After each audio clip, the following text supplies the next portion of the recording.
Marcus Chen had been watching the horizon for 3 days straight. His position on the rocky outcrop gave him a perfect view of the valley below, where the Terran Colonial Research Station sat like a small metal jewel against the red dirt of Kepler 442b. The station housed 47 civilians, scientists, engineers, and their families who had come here to study the planet's unique ecosystem. Now they were all dead. Marcus pressed his eye to the scope of his M2070 rifle, scanning the compound one more time. The bodies lay scattered where they had fallen during the surprise attack. The Zephyrian death squads had been thorough, efficient, and brutal. They had killed everyone except Marcus, who had been on patrol in the outer perimeter when the attack began. He was supposed to be dead too. The Zephyrians thought he was. They had seen him fall when their plasma bolt caught him in the shoulder, watched him tumble into the ravine.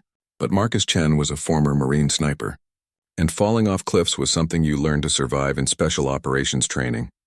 The wound in his shoulder throbbed with each heartbeat, but he had worse problems. His emergency beacon was broken, crushed in the fall. The nearest Terran outpost was 800 kilometers away across hostile terrain, and somewhere out there, a Zephyrian fleet was probably already jumping toward Earth with news of humanity's aggressive expansion into their territory. This was exactly what the Galactic Council had been waiting for, an excuse to declare humans a threat to galactic peace. Marcus had studied the political situation during his months stationed here.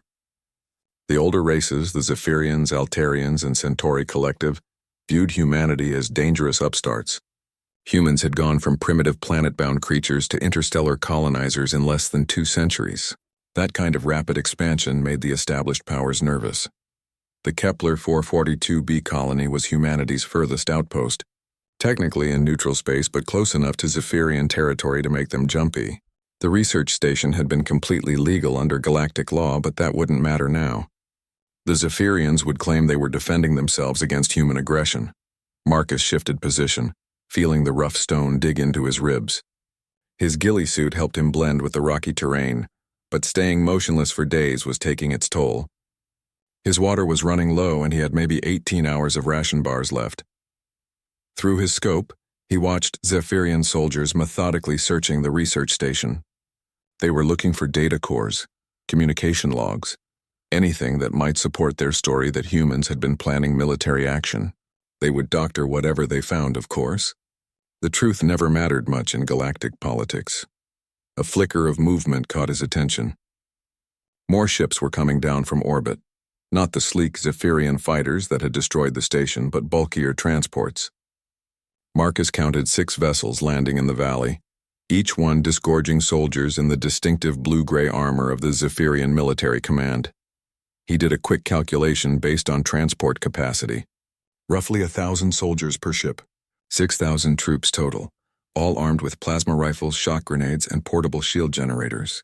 They were setting up a full military base in the valley, complete with defensive perimeters and heavy weapons emplacements. Marcus almost laughed at the overkill. 6,000 soldiers to secure a research station that 47 civilians had been running with a single security guard. But then he realized what was really happening. This wasn't about the research station. The Zephyrians were staging for something bigger. The troop buildup was massive, even by their standards. They were preparing for a full-scale invasion of human space, and Kepler 442b was going to be their launching point. His tactical mind began working automatically, analyzing the enemy positions and movements. The Zephyrians had made several mistakes in their haste to establish the base. Their perimeter guards were too spread out, their patrol routes were predictable, and they had positioned their command post in a low area vulnerable to elevated fire. They were also broadcasting on open channels, probably assuming no humans had survived to listen. Marcus's helmet comm picked up their tactical frequencies, and his universal translator converted their harsh clicks and whistles into readable text on his visor display. The invasion fleet would arrive in 36 hours. 300 ships carrying enough troops to overwhelm Earth's outer defenses. By the time the Terran Defense Force realized what was happening, Zephyrian forces would already be landing on human colonies throughout the sector. Marcus checked his ammunition. 50 rounds of high-velocity penetrator ammo, designed to punch through alien armor plating, 50 rounds against 6,000 soldiers. Any sane person would try to escape. find a way off planet, warn Earth about the coming invasion. But the nearest ship was in the Zephyrian base, surrounded by thousands of enemy troops, and even if he could somehow steal a vessel, the invasion fleet would catch him long before he reached human space. There was another option, though. A desperate, probably suicidal option that might just work. Marcus studied the enemy base layout through his scope, marking priority targets. The command post, the communications array, the fuel depot, the ammunition stores. If he could create enough chaos, make them think they were under attack by a larger force, he might be able to delay the invasion long enough for Earth to prepare. The Zephyrians had made one critical error in their planning. They assumed that one human survivor was no threat at all. They had never fought humans before, never learned the basic rule that had kept humanity alive through thousands of years of warfare. Never underestimate a cornered enemy with nothing left to lose. Marcus settled into his firing position and began calculating wind speed and bullet drop for his first shot. The battle for humanity's survival was about to begin, and it would be decided by one sniper with 50 bullets against an army of 6,000. Marcus spent the next 2 hours studying the Zephyrian base through his scope, memorizing every detail. The aliens moved with military precision, but they were clearly used to fighting conventional battles against enemies who announced themselves. They had no experience with guerrilla warfare, or the kind of psychological tactics humans had, perfected over centuries of conflict. The base commander had set up his headquarters in a prefabricated structure near the center of the compound. Marcus could see him through the transparent walls, a tall Zephyrian with elaborate rank markings on his blue-gray armor. Commander Thexvar, according to the intercepted communications, a career military officer who had never lost a battle. Today would be his first defeat. Marcus began his preparation with the most important element of any sniper operation: escape routes. He had mapped out 17 different paths from his current position, each one leading to alternate firing positions throughout the rocky hills surrounding the valley. The terrain was perfect for this kind of warfare: lots of cover, multiple elevation levels, and enough distance to make return fire ineffective. The Zephyrians had stationed sentries on the hilltops, but they were watching for ships or large ground forces. A single human in camouflage gear could move between positions without being detected, especially if he created enough confusion in the base to keep their attention focused inward. Marcus loaded his first round and settled into a comfortable shooting position. The target was obvious: the primary communications array that kept the base in contact with the invasion fleet. Without communications, the Zephyrians would be operating blind. They would assume the worst, which in this case meant assuming they were under attack by a significant Terran force. The range was 840 meters. With a crosswind of approximately 12 kilometers per hour, Marcus adjusted his scope and breathed slowly, letting his heart rate settle. This first shot would set the tone for everything that followed. It had to be perfect. Through his scope, he watched Zephyrian technicians working around the communications array. 2 guards stood nearby, their plasma rifles held casually across their chests. They looked bored, probably wondering why so many troops were needed to secure an empty research station. Marcus squeezed the trigger. The hypervelocity round crossed the distance in under a second, striking the main transmitter housing with devastating effect. The communications array exploded in a shower of sparks and molten metal, sending the Zephyrian technicians diving for cover. Marcus was already moving before the sound of the explosion reached the base. He rolled backward off the rocky ledge and slid down a narrow crevice that he had scouted earlier. By the time the Zephyrian guards started scanning the hills with their targeting systems, he was 30 meters away from his firing position and completely hidden. The alien response was immediate and predictable.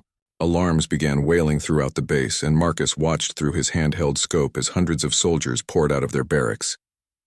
They formed defensive perimeters and began systematic sweeps of the surrounding terrain. Commander Thexvar emerged from his headquarters, shouting orders in rapid Zephyrian. The universal translator in Marcus's helmet worked overtime to convert the alien speech. All units to alert status. We are under attack by Terran forces. Estimate enemy strength at battalion level or higher. Marcus smiled grimly. 1 shot, and the commander was already assuming he faced at least 1,000 human soldiers. The psychology was working perfectly. The Zephyrians had sent scouting parties into the hills, but they were moving in large groups that were easy to spot and avoid. Marcus counted at least 200 soldiers involved in the search, which meant 200 fewer defenders in the base itself. His second target was the fuel depot, a cluster of storage tanks that powered the base's generators and vehicles. Marcus had repositioned himself on a ridge 500 meters to the east, giving him a clear shot at the depot while staying well away from the search teams. This time he waited for maximum psychological impact. The search teams were spread out across the hills, feeling confident that their superior numbers would flush out any hidden enemies.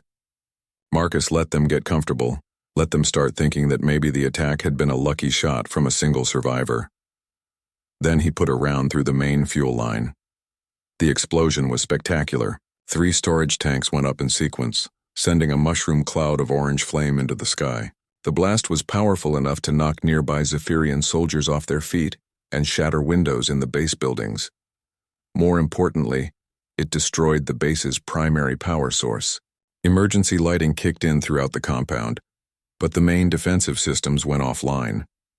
The shield generators that protected the base from orbital bombardment were now running on backup power that would last maybe 6 hours. Commander Thexvar was screaming into his dead communication system, trying to contact the invasion fleet. Without the main transmitter, his only link to orbit was through short-range tactical radios with limited range. The fleet wouldn't know what was happening on the surface until they arrived in 34 hours. Marcus moved again, this time to a position that gave him a view of the motor pool. The Zephyrians had parked their vehicles in neat rows near the base entrance.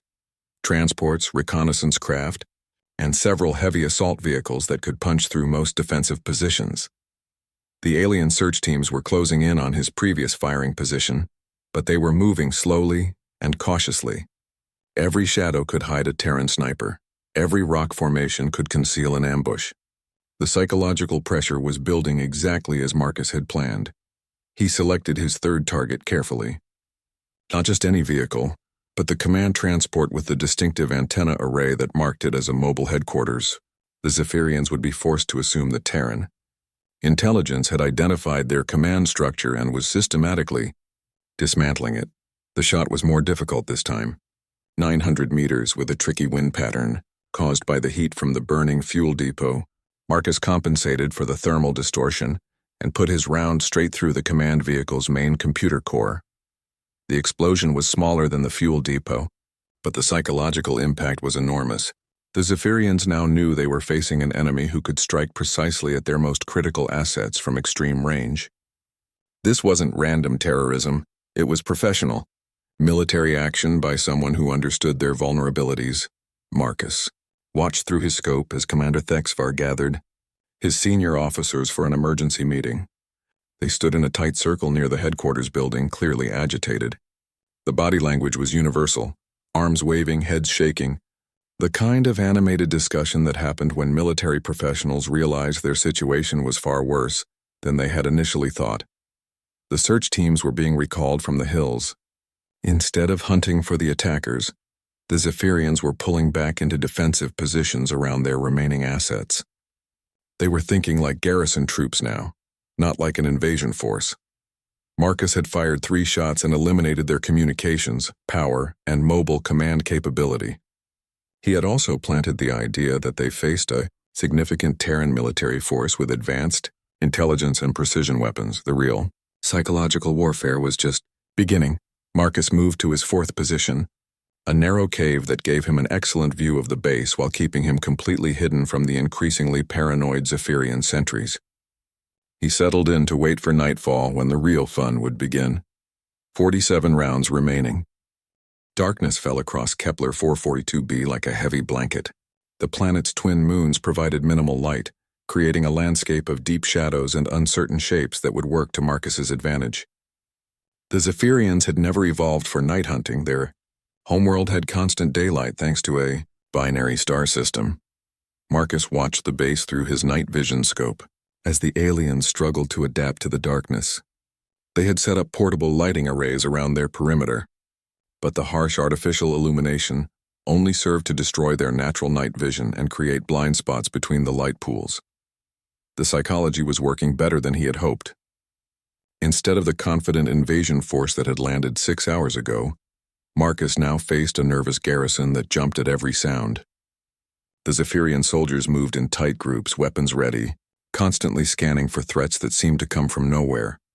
Commander Thexvar had repositioned his remaining forces into 3 concentric defensive rings around the most critical structures: the ammunition depot, the remaining vehicles, and the temporary headquarters were now protected by overlapping fields of fire and multiple layers of sentries. It was a textbook defensive formation that would have stopped any conventional attack. Unfortunately for the Zephyrians, Marcus wasn't planning a conventional attack. He began his night operations with a technique he had learned during urban warfare training on Mars: precision psychological targeting. Instead of going after the obvious military targets, he would strike at the things that made the soldiers feel safe. His first target was a portable generator that powered the lights around the eastern perimeter. The shot was relatively easy, 400 meters with minimal wind. Marcus put his round straight through the generator's fuel tank, killing the lights and plunging half the base into darkness. The reaction was immediate and exactly what he had hoped for. Zephyrian soldiers rushed toward the darkened area, their voices rising in panic as they called for backup power and additional lighting. The neat defensive formation began to break down as troops repositioned to cover the new blind spot. Marcus was already moving to his next position when the Zephyrians opened fire on shadows in the darkened area. Plasma bolts lit up the night as nervous soldiers shot at anything that might be moving. They were wasting ammunition and revealing their positions while accomplishing nothing except increasing their own stress levels. From his new firing position, Marcus could see the command post where Thexvar was trying to restore order. The commander was shouting at his officers, demanding situation reports and casualty counts. The universal translator picked up fragments of the conversation. "How many enemies?" Thexvar was asking. "Where are they positioned? What are our losses?" The answers weren't what he wanted to hear. No visual contact with enemy forces, no confirmed casualties on their side, but 3 major systems destroyed and 1 defensive sector compromised. The human attackers were ghosts, deadly, invisible, and apparently able to strike anywhere they chose. Marcus selected his next target carefully. Not another piece of equipment, but something that would really get inside their heads. He aimed at a water storage tank positioned near the soldiers' quarters, close enough to the barracks that the explosion would wake up anyone who might have been trying to sleep. The shot punctured the tank's main valve, sending thousands of liters of water cascading across the area. The flood triggered several electrical shorts, causing lights to flicker and fail throughout that section of the base. More importantly, it contaminated the Zephyrians' fresh water supply, forcing them to rely on emergency reserves that would last maybe 2 days. Now the aliens had to worry about running out of water in addition to everything else. Marcus was systematically destroying their sense of security and their confidence in their own defensive capabilities. The Zephyrians responded by pulling their perimeter back even further, abandoning the outer defensive ring entirely. They were thinking like siege defenders now, not like an invasion force preparing to attack Earth. Every shot Marcus fired made them more defensive, more paranoid, more convinced they faced overwhelming odds. Marcus moved again, this time to a position that gave him a clear shot at the base's medical facility. The building was clearly marked with Galactic medical symbols, and under normal circumstances, targeting medical facilities would violate the rules of warfare. But these weren't normal circumstances, and Marcus wasn't targeting the facility itself. Instead, he aimed at the building's communication antenna, a small device that the medical staff used to transmit casualty reports and request supplies from orbit. The shot destroyed the antenna and shattered several windows but caused no injuries. The psychological impact, however, was devastating.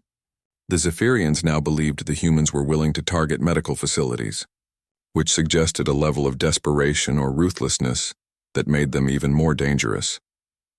Marcus watched through his scope as Zephyrian medics evacuated their equipment from the damaged building, carrying wounded soldiers who had been injured in the earlier explosions. The sight of their own casualties being moved to a less secure location would remind every alien soldier that they were vulnerable, that their advanced technology and superior numbers hadn't protected them. The next phase of his operation required more precise timing. Marcus had been monitoring the Zephyrian patrol schedules for hours, and he had identified a pattern in their movements. Every 23 minutes, a patrol squad moved from the motor pool to the ammunition depot, following the same route each time. Marcus positioned himself along that route and waited. When the patrol passed beneath his hiding spot, he didn't shoot at them. Instead, he put a round into the ground just meters from their position, sending up a spray of rocks and dirt that sent the soldiers diving for cover. The patrol reported contact with enemy forces and called for immediate backup. Within minutes, 200 Zephyrian soldiers were converging on the area, searching for attackers who were no longer there. Marcus had pulled an entire company out of their defensive positions by firing a single shot at nothing important. While the Zephyrians were chasing ghosts, Marcus moved to his most ambitious target yet. The ammunition depot was heavily guarded, surrounded by multiple layers of sensors and automated defenses. But it was also the heart of the Zephyrian war machine. Destroy it and the entire invasion force would be crippled. The shot was technically impossible. 1,200 meters in darkness with thermal distortion from the burning fuel depot still affecting the air currents. The target was a small ventilation grate that provided access to the depot's environmental systems. Marcus took his time, calculating every variable. Wind speed, air temperature, the rotation of the planet, even the gravitational effects of the twin moons. He had one chance to make this shot, and if he missed, the Zephyrians would know exactly where he was. He squeezed the trigger. The hypervelocity round traveled through the darkness like a guided missile, striking the ventilation grate with surgical precision. It penetrated the depot's outer hull and struck something volatile inside. The explosion lit up the night sky like a small sun. Thousands of tons of ammunition detonated in a chain reaction that could be seen from orbit. The blast wave shattered windows throughout the base and knocked soldiers off their feet for hundreds of meters in every direction. More importantly, it destroyed the Zephyrians' ability to sustain a prolonged military campaign. Without ammunition, their invasion force was just an expensive collection of empty weapons. Marcus counted his remaining rounds as he watched the fires spread through the base. 39 bullets left and the Zephyrians were already beaten. They just didn't know it yet. Commander Thexvar stood in the ruins of his command post, staring at the burning remains of his ammunition depot. His invasion force had been reduced to a defensive garrison in less than 8 hours, and he still had no idea how many enemies he was fighting. The real battle was just beginning. Dawn broke over a transformed battlefield. The confident invasion force that had landed the previous day was gone, replaced by a demoralized garrison huddled behind improvised defenses. Smoke still rose from the ruins of the ammunition depot, and the acrid smell of burned chemicals hung in the air like a promise of more destruction to come. Marcus had not slept during the night, but he felt alert and focused. This was what he had trained for during 15 years of military service, the moment when superior tactics and psychological warfare could overcome impossible odds. The Zephyrians still outnumbered him 6,000 to 1, but numbers meant nothing when the enemy was too frightened to use them effectively. Through his scope, he watched Commander Thexvar emerge from his bunker to survey the damage. The alien commander moved differently now, his shoulders hunched, his head constantly turning to scan for threats. The confident military bearing was gone, replaced by the nervous alertness of someone who knew he was being hunted. The Zephyrians had spent the night trying to establish communication with their invasion fleet, using everything from handheld radios to improvised signal mirrors. Nothing worked. They were cut off from their support network, facing an unknown enemy force with dwindling supplies and no hope of reinforcement. Marcus had intercepted enough of their tactical communications to understand their situation perfectly. They had 4 hours of backup power remaining. Their water supplies were contaminated. Their ammunition was mostly destroyed, and their morale was approaching zero. It was time to break them completely. Marcus moved to a new position that gave him a clear view of the Zephyrian field hospital. The facility was treating soldiers injured in the ammunition depot explosion. Nothing life-threatening, but enough casualties to remind everyone that they were vulnerable. The sight of wounded comrades had a powerful psychological effect on any military unit. Instead of targeting the hospital directly, Marcus aimed at something that would create maximum psychological impact with minimal actual harm. He put a round through the hospital's power cable, cutting electricity to the medical equipment and plunging the facility into emergency lighting. The effect was immediate. Zephyrian medics rushed to restore power, while guards took defensive positions around the building. The message was clear. Nowhere was safe, not even their medical facilities. The invisible human snipers could strike anywhere, anytime, with deadly precision. Marcus watched Thexvar through his scope as the commander received the latest damage report. The alien's body language spoke volumes, hands clenched into fists, rapid breathing, constant movement. Thexvar was a career military officer who had never faced an enemy like this. His training had prepared him for conventional warfare, not for psychological combat against an opponent who seemed to appear and disappear at will. The Zephyrians were making predictable mistakes now. They had pulled their perimeter back so far that they were essentially under siege in their own base. Their patrols moved in large groups that were easy to spot and avoid. Most telling of all, they had stopped taking offensive action entirely. Instead of searching for their attackers, they were just trying to survive until help arrived. Marcus decided to exploit their defensive mindset with a classic military deception. He fired a shot at the base's outer fence, far from any important targets. The round simply punched a hole in the metal barrier and embedded itself in the dirt beyond. Within minutes, 200 Zephyrian soldiers were examining the fence, searching for enemy positions and trying to determine the direction of the attack. They found the bullet hole, analyzed the trajectory, and began a careful advance toward what they thought was the sniper's position. Marcus watched their approach from a completely different location. The Zephyrians were moving with textbook precision, using cover effectively and maintaining good communication. They were competent soldiers following sound tactical doctrine. Unfortunately, they were advancing on empty terrain while the real threat observed them from 800 meters away. When the search team reached the area where they calculated the shot had originated, they found nothing. No footprints, no shell casings, no evidence that anyone had ever been there. The realization that their careful analysis had led them to nothing hit the soldiers like a physical blow. Marcus could see the confusion and frustration in their movements as they spread out to search a wider area. They were beginning to understand that they were fighting an enemy who operated by completely different rules. Every assumption they made about his location and tactics turned out to be wrong. While the search team wandered through empty hills, Marcus turned his attention to a more strategic target. The Zephyrians had established a communications relay on one of their remaining vehicles, trying to boost their radio signals enough to reach their fleet.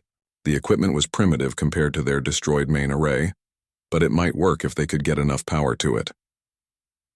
Marcus ended that hope with a single shot through the relay's main processor. The equipment sparked and died, taking with it the Zephyrians' last realistic chance of calling for help. Thexvar received the news while standing in his command bunker, surrounded by maps and tactical displays that showed him losing a battle against an enemy he couldn't see or count. The commander's response was telling. Instead of anger or determination, he showed the first signs of panic. Marcus intercepted the commander's next transmission to his remaining officers.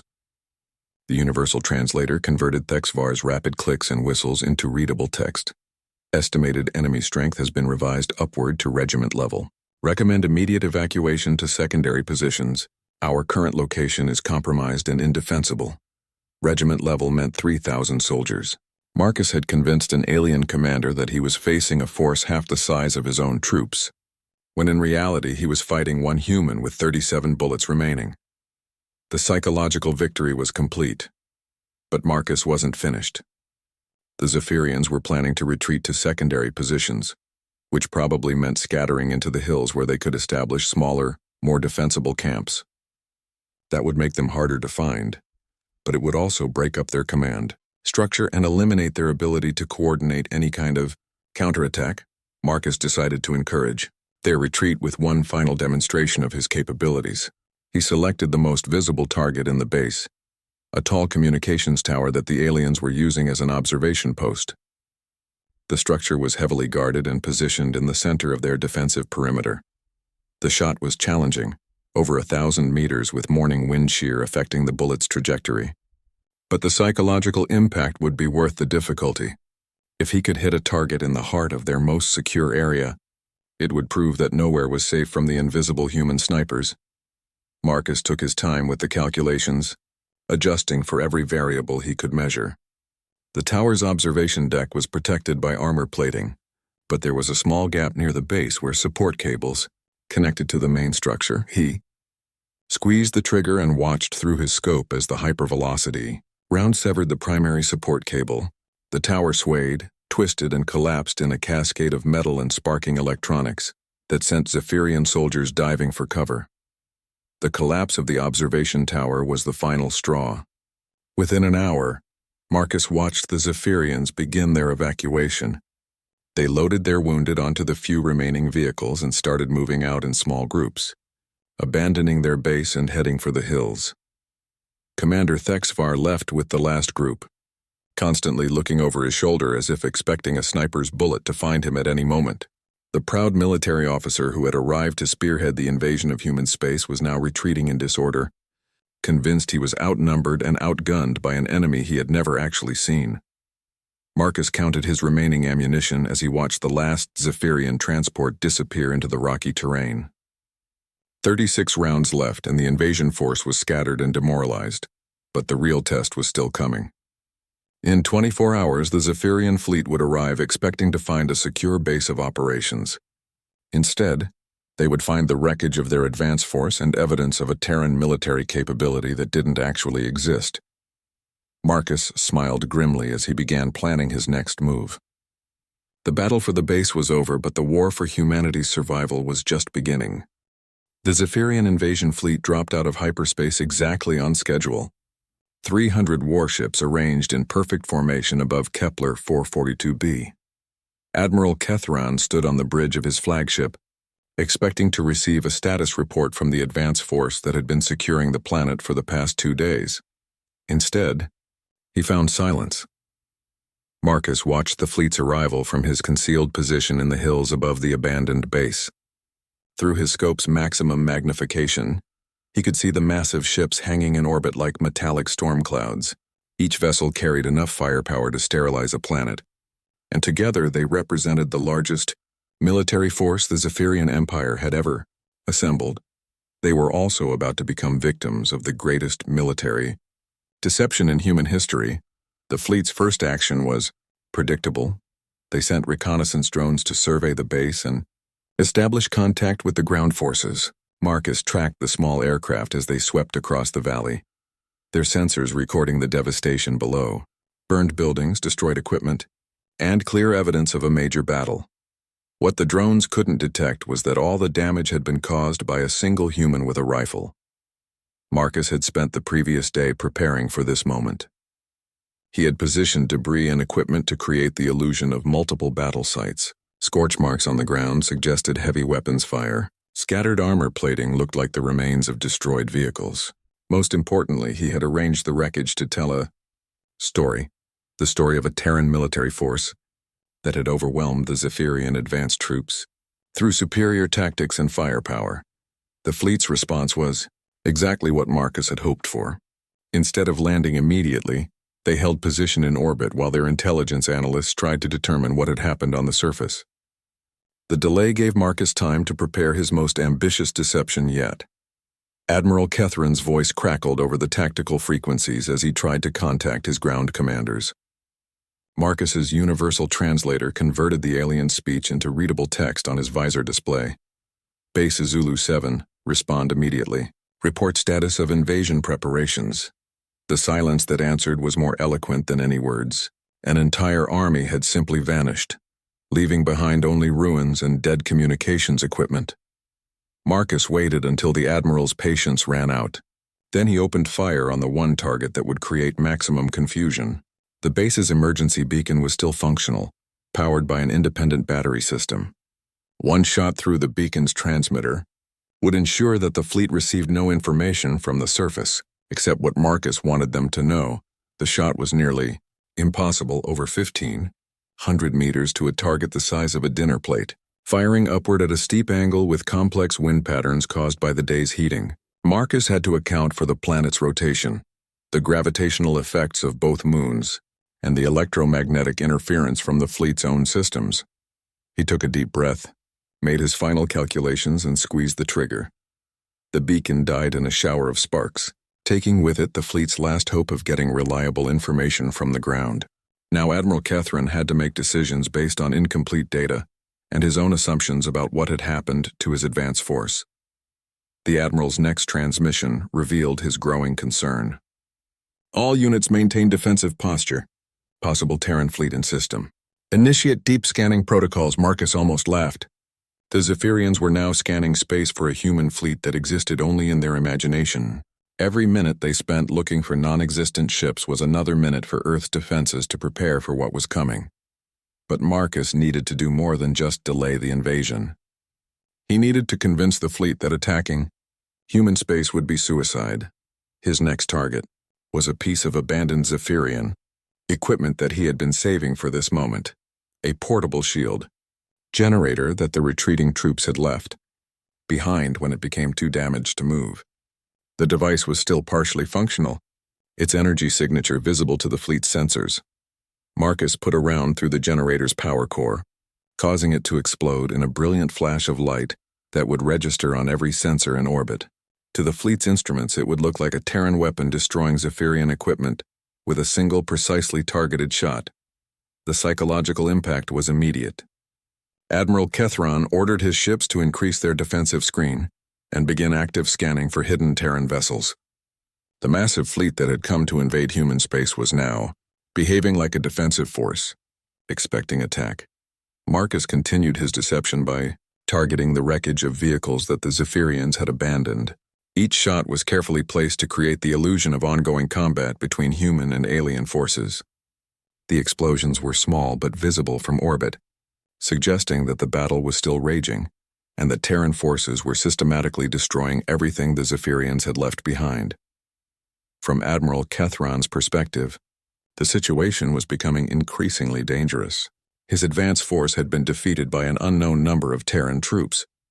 His base was under active attack, and somewhere in the system, a human fleet was apparently waiting to ambush his ships. Marcus intercepted the Admiral's orders to his fleet commanders.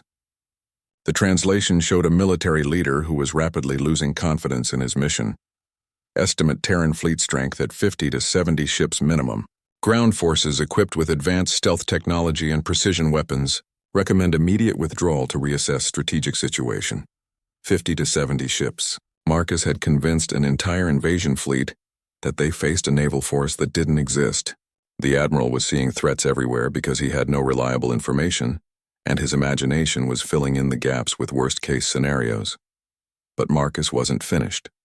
He still needed to deliver the final blow that would send the fleet running back to Zephyrian space. He turned his attention to the most psychologically devastating target available, the wreckage of Commander Thexvar's personal transport. The vehicle was clearly marked with command insignia that would be visible to the fleet's sensors. If Marcus could destroy it in a particularly spectacular fashion, it would suggest that the Terran forces had specifically targeted and eliminated the Zephyrian leadership. The shot required perfect timing. Marcus waited until one of the fleet's reconnaissance drones was directly overhead, ensuring that the explosion would be recorded and transmitted back to Admiral Kethron. He aimed at the transport's fusion battery, a small target that would create a massive explosion if hit precisely. The hypervelocity round struck the battery housing and penetrated to the fusion core beyond. The resulting explosion was visible from orbit, a brilliant fireball that consumed the command vehicle and sent debris flying in all directions. The psychological effect on the fleet was devastating. The explosion looked like the work of advanced Terran heavy weapons, possibly orbital bombardment from a cloaked ship. Admiral Kethron now had to consider the possibility that human forces had achieved tactical superiority in both ground and space warfare. Marcus watched through his scope as the Zephyrian fleet began changing formation. The ships were moving into a defensive pattern, turning their main guns toward the planet and activating their point defense systems. They were preparing to fight for their lives against an enemy they couldn't see or count. Admiral Kethron's final transmission to his home fleet was everything Marcus had hoped for. Mission abort. Repeat, mission abort. Terran forces have achieved tactical superiority in this system. Estimated enemy strength far exceeds intelligence projections. Recommend immediate strategic withdrawal and reassessment of human military capabilities. The invasion fleet began its retreat less than 4 hours after arriving. 300 ships that had come to attack Earth were fleeing back to their own space. convinced they had narrowly avoided destruction at the hands of a superior enemy force. Marcus counted his remaining ammunition as he watched the last Zephyrian ship disappear into hyperspace. 28 rounds left, and he had just defeated the largest military fleet in galactic history. But the real victory was psychological. Word of the fleet's retreat would spread throughout the galactic community. The older races would begin to reassess their assumptions about human military capabilities. The idea of humanity as a dangerous advanced civilization would take root and grow. Marcus smiled as he began the long journey toward the nearest human outpost. He had 800 kilometers of hostile terrain to cross, but he had all the time in the world. The invasion was over, Earth was safe, and the galaxy had learned a valuable lesson about underestimating humanity. One sniper with 36 bullets had changed the course of galactic history. Marcus began his journey across Kepler 442b's hostile terrain as the last Zephyrian ship disappeared into the star-filled void above. The twin moons cast pale light across the rocky landscape, creating a maze of shadows and uncertain footing that would challenge even an experienced soldier. 800 kilometers lay between him and the nearest human outpost, with no guarantee that his emergency supplies would last the journey. But for the first time in 3 days, Marcus allowed himself to feel something approaching optimism. The invasion fleet was gone, Earth was safe, and he had accomplished something that would be remembered for generations. The question now was whether he would live long enough to tell anyone about it. His first priority was distance. The scattered Zephyrian ground forces were still somewhere in the area, probably trying to establish contact with their fleet and arrange evacuation. When they discovered that the entire invasion had been called off, their reaction would be unpredictable. Some might surrender, but others might decide to take revenge on whoever had destroyed their mission. Marcus moved carefully through the rocky hills, using techniques he had learned during survival training on half a dozen hostile worlds. Stay low, move at night, avoid ridgelines where his silhouette might be visible against the sky. His ghillie suit helped him blend with the terrain, but it was designed for short-term concealment, not for extended cross-country travel. The first sign that his deception was working beyond his wildest hopes came 6 hours into his journey. A Zephyrian searchcraft passed overhead, flying fast and high toward the orbital transition point. Marcus tracked it through his scope until it disappeared. Noting the hasty flight pattern that suggested panic rather than tactical movement, the aliens were evacuating. Throughout the day, Marcus observed more signs of the Zephyrian retreat. Ships lifting off from concealed positions heading for orbit at maximum acceleration, emergency transmissions on multiple frequencies, most of them requests for immediate pickup by any available vessel. The ground forces that had come to spearhead the invasion of human space were fleeing like refugees. Marcus paused at a rocky outcrop to rest and assess his situation. His water was holding out better than expected, thanks to the planet's cool climate and his disciplined rationing. Food was more of a problem. His ration bars would last maybe 4 days if he was careful.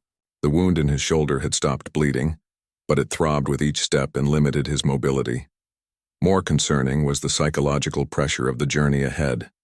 800 kilometers was a long way to travel alone through hostile territory, with no backup and no guarantee of rescue if something went wrong. The euphoria of victory was already fading, replaced by the grinding reality of survival. He was interrupted by the sound of approaching aircraft. Marcus immediately sought cover among the rocks, his rifle ready, as a formation of Zephyrian transports passed overhead. But these ships were different from the evacuation craft he had seen earlier. They were flying low and slow, their sensors actively scanning the terrain below. They were searching for him. Marcus waited motionless as the ships completed their search pattern and moved on. Apparently, word had spread among the retreating Zephyrians that their defeat had been caused by a small number of human snipers, possibly just one.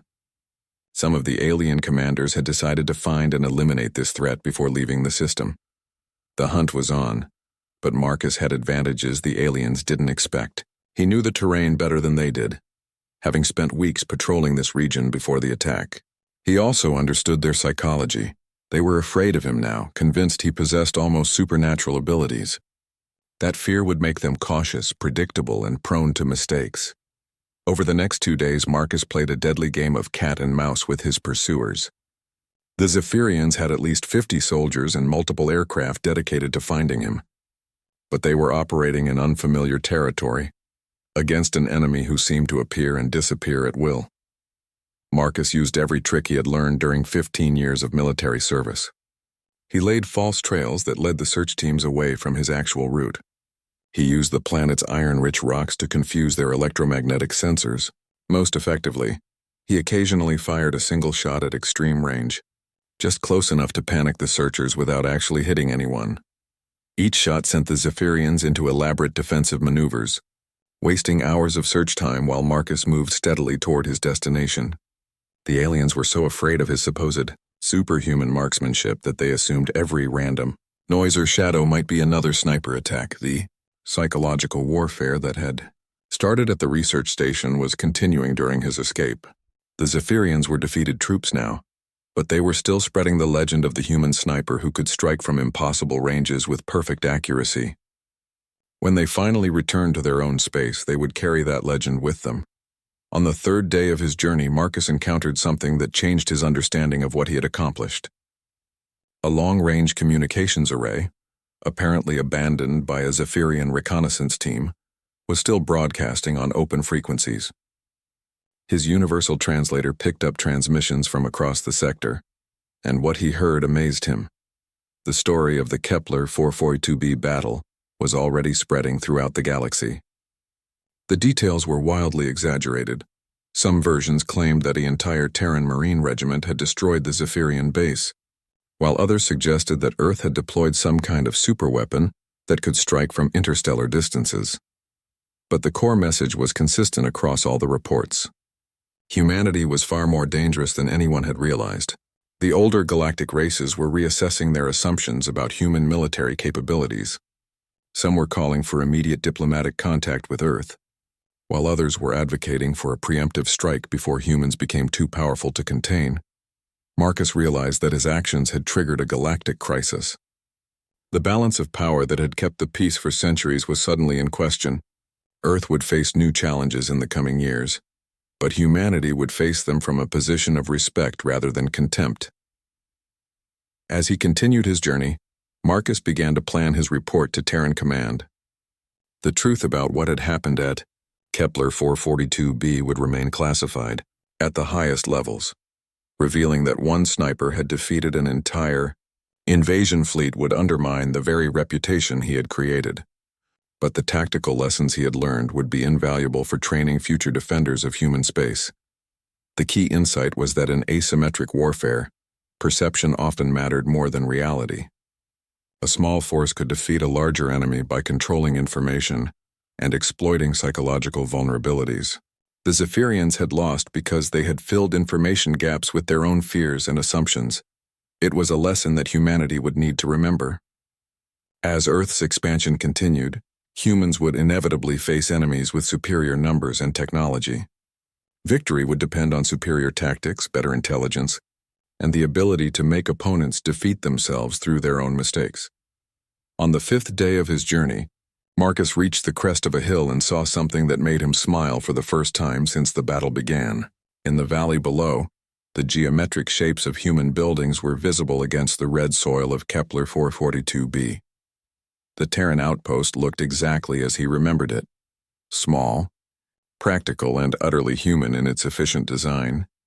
Marcus checked his remaining ammunition as he began the final descent toward safety. 12 rounds left in his rifle, though he had only fired 24 shots during the entire operation. He had defeated 6,000 soldiers and 300 warships with less ammunition than most soldiers carried for a single training exercise. The galaxy would never underestimate humanity again. The guards at Outpost Meridian were expecting another routine day, when their perimeter sensors detected a single human figure approaching from the wasteland. What they weren't expecting was Marcus Chen, officially listed as killed in action 3 days earlier, walking out of the wilderness with a story that would reshape humanity's place in the galaxy. Marcus reached the outpost's main gate as the sun reached its zenith, casting harsh shadows across the utilitarian buildings that housed 200 Terran personnel. He was exhausted, dehydrated, and wounded, but he was alive. More importantly, he carried intelligence that would prevent a war and establish humanity as a force to be respected throughout the known galaxy. Captain Sarah Rodriguez, the outpost commander, met him at the medical facility where the base doctor was treating his infected shoulder wound. Rodriguez was a veteran of the Centauri border conflicts, experienced enough to recognize when a soldier had been through something extraordinary. "Sergeant Chen," she said, reviewing the preliminary report on her tablet. "According to our intelligence, you've been dead for 3 days. The Kepler 442b research station was destroyed with all hands." Marcus looked up from the medical table where a field medic was cleaning his wound. "The station is gone, ma'am.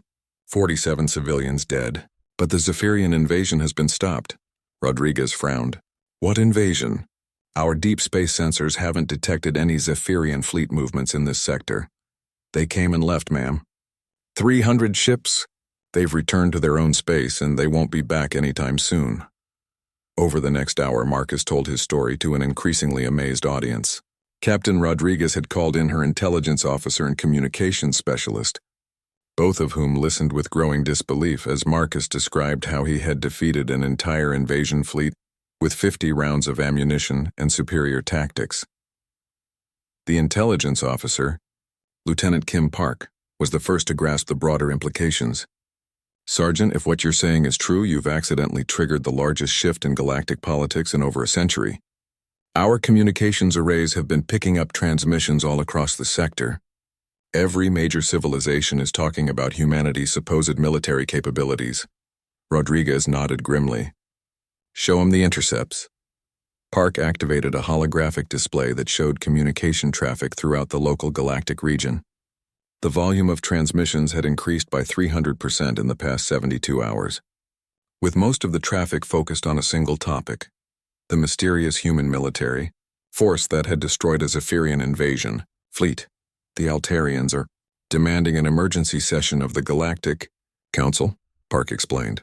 "The Centauri Collective has put their border fleets on high alert.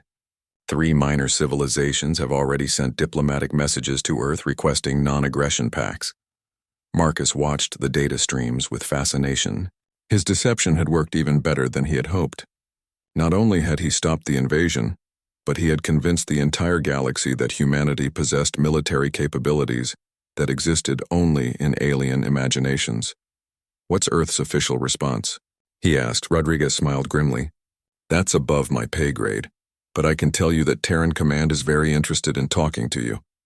A priority transport is already en route to pick you up." The transport arrived 6 hours later, a sleek courier ship capable of making the journey to Earth in less than a week. As Marcus prepared to leave Kepler 442b, he took one last look at the planet that had become the site of humanity's most unlikely military victory. The journey to Earth gave Marcus time to reflect on what he had accomplished and what it meant for humanity's future. He had saved Earth from invasion, but he had also created new challenges. The galaxy now saw humanity as a major military power, which meant greater respect but also greater scrutiny and potential threats.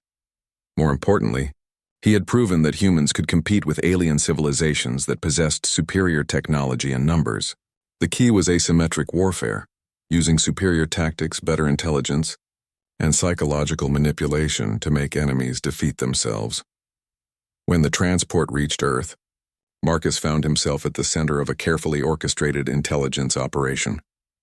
His debriefing took place in a secure facility beneath the Terran Defense Headquarters, where teams of analysts dissected every aspect of his operation. General Patricia Hawkins, the head of Terran military intelligence, conducted the final interview personally. She was a small, intense woman who had built her career on understanding alien psychology and developing strategies for dealing with superior enemy forces. "Sergeant Chen," she said, reviewing the classified file that would never be released to the public, "you've accomplished something that our best military minds thought was impossible. One soldier has convinced the galaxy that humanity is a major military power." Marcus nodded. "Yes, ma'am, but the deception won't last forever. Eventually, someone will figure out what really happened." "That's exactly why your operation was so brilliant," General Hawkins replied. "You bought us time. Time to develop the capabilities that the galaxy already thinks we possess. Within 5 years, Earth will have the fleet strength to back up the reputation you've created." She activated a holographic display showing humanity's planned military expansion, new shipyards, advanced weapons research, alliance negotiations with smaller civilizations who now saw Earth as a valuable partner, rather than a primitive upstart. The Zephyrians won't try to invade human space again, she continued. Neither will anyone else, at least not until they have a much better understanding of our actual capabilities. By the time they figure out the truth, it won't matter because the truth will have changed. Marcus received the Silver Star for his actions, though the citation was so heavily classified that it simply read, "For extraordinary heroism in action against enemy forces." The real story would remain secret for at least 50 years, long enough for humanity to grow into the reputation he had created, but the galaxy had already changed. Within a month of the Kepler 442b incident, Earth received its first formal diplomatic contact from the Galactic Council. Humanity was invited to establish an embassy and participate in interstellar politics as an equal partner, rather than a junior member. Trade agreements followed, along with technology exchanges and mutual defense pacts with civilizations that had previously ignored human expansion efforts. The galaxy that had once seen humanity as primitive and aggressive now courted Earth's friendship and feared its supposed military might. Marcus returned to active duty with a promotion to Staff Sergeant and assignment to the newly formed Asymmetric Warfare Division. His job was to train other soldiers in the tactics he had developed, preparing humanity's military for the challenges that lay ahead. Years later, when historians tried to identify the moment when humanity truly became a galactic power, they would point to massive fleet battles or diplomatic breakthroughs. They would never know that the real turning point had been a single sniper on a distant planet.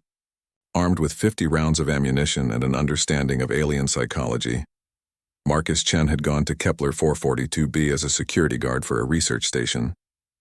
He had left as the architect of humanity's galactic destiny. The battle had lasted only minutes, but its effects would shape the course of interstellar civilization for generations to come. In the end, the greatest human victory had been won not through superior firepower or advanced technology, but through the oldest military principle of all, making the enemy defeat himself through his own fears and assumptions. The galaxy had learned to respect humanity. They just didn't know why.